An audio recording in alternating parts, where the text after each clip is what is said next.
આગામી જે લોકસભા ઇલેક્શન આવી રહ્યું છે 2024 એ અંતર્ગત લોકોમાં મતદાન અંગે જાગૃતિ આવે, વોટર અવેરનેસ થાય એ સંદર્ભે આજે ભવન સ્કૂલ ખાતે 1500 વિદ્યાર્થીઓ ભેગા થઈને એક હ્યુમન ચેન બનાવવા જઈ રહ્યા છે અને એના થકી વોટર અવેરનેસ એક સરસ મજાનો કાર્યક્રમ ભવન સ્કૂલ ખાતે આજે થઈ રહ્યો છે.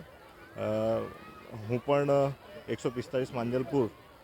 વિધાનસભા મત વિસ્તારના ચૂંટણી અધિકારી તરીકે સર્વે મતદારો છે એમને અપીલ કરવા માગું છું કે આગામી જે પણ લોકસભા ઇલેક્શન આવે છે એમાં ખૂબ જ ઉત્સાહથી લોકો ભાગ લે અને જે પણ લાયકાત ધરાવે છે તમામ મતદારો મત આપે પોતાનો.